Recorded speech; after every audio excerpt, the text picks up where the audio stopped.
ರಾಜ್ಯಾಧ್ಯಕ್ಷರು ಬಂದ ಮೇಲೆ ಎಲ್ಲ ಹೋಟೆಲ್ ಕೂತ್ಕೊಂಡ್ವಿ, ಎಲ್ಲರೂ ತಿಂಡಿ ತಿಂದ್ರು. ಉಚ್ಚಾರ ಕೊಡ್ತಾರ ಅಮರಾವತಿಯವನು? ಹಣ ಕೊಡ್ಬೇಕಾನೆ? ಯಾರಾದ್ರೂ ಅದ್ರ ಬಗ್ಗೆ ಯಾರು ಯೋಚನೆ ಮಾಡ್ತಾರ? ಯಾರು ಇಲ್ಲ. ಹೋದ ಇಡ್ಲಿ ವಡೆ ಸಾಂಬಾರ್ ಏನೇನು ಎಲ್ಲ ತಿಂದ್ರು. ಹಣ ಕೊಡೋದು ರಾಜ್ಯಾಧ್ಯಕ್ಷರು ಎಲ್ಲಿಂದ ಕೊಡ್ತಾರ ಹಣ? ಅಥವಾ ಯಾರೋ ಜಿಲ್ಲಾಧ್ಯಕ್ಷರು ಅಂದ್ಬಿಟ್ಟು ನಾವ್ ಎಷ್ಟು ಜನ ಸೇರ್ಕೊಂಡು ಇವ್ರು ಹಣ ಕೊಟ್ಟು ಯಾರೋ ಹೇಳಿದೀವ? ಯಾವತ್ತು ಒಂದೇ ಒಂದು ಉಸಿರೆತ್ತಿಲ್ಲ ನಾರಾಯಣಗೌಡರು.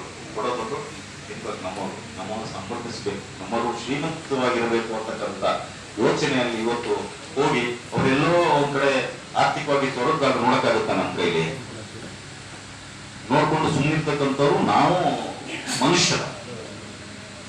ನಿಮ್ಮ ಹತ್ರ ಕೇಳ್ತಾ ಇರೋದು ಕೇವಲ 30 ರೂಪಾಯಿ. ನೀವು ಬೇರೆಯವ್ರ ಹೇಳ್ಬೇಕಾಗಿರೋದು ಅಷ್ಟೇನೆ. ನಿಮ್ಮದಂತೂ 100% 1,000 ರೂಪಾಯಿ ಕೊಡ್ಲೇಬೇಕು. ಎಲ್ಲೂ ಇಲ್ಲ, ಅದು ಯಾರು ಇಲ್ಲ ಅಂತ ಹೇಳಕ್ ಸಾಧ್ಯನೇ ಇಲ್ಲ. 8 ಜನ ಏನು ವಾಟ್ಸ್ಆಪ್ ಗ್ರೂಪ್ ಇದ್ದಾರೆ, ಅವ್ರು 8 ಜನ 1,000 ರೂಪಾಯಿ ಕೊಡ್ತಕ್ಕಂತ ಕೆಲಸಗಳನ್ನ ಮಾಡ್ತಾರವ್ರು.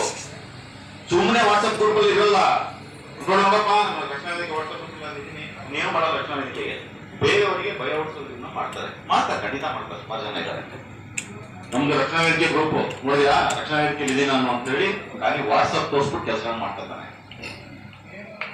ಅಂತವ್ರು 30 ರೂಪಾಯಿ ದಿನ ಕೊಡಕ್ಕಾಗಲ್ವಾ? ಕೊಟ್ರೆ ನಾಳೆ ನಮ್ಮ ಮಕ್ಕಳು ನಮಗೆ ಶಾಪ ಹಾಕಲ್ಲ. ಒಳ್ಳೆ ದಿನಗಳನ್ನು ನಮ್ಮ ಮಕ್ಕಳಿಗೆ ಕೊಡ್ತೀವಿ. ಕನ್ನಡಮಯವಾದ, ಕನ್ನಡದ ಸಂಸ್ಕೃತಿ, ಕನ್ನಡದ ಸಂಪ್ರದಾಯನ ಒಳಗೊಂಡ ಒಂದು ಒಳ್ಳೆ ಸಮಾಜನ ಅವ್ರಿಗೆ ಬಿಟ್ಟು ಹೋಗ್ತೀವಿ ನಾವು. ಇಲ್ಲ ನಮ್ಮ ಮಕ್ಕಳೇ ನಮಗೆ ಶಪಿಸ್ತಾರೆ.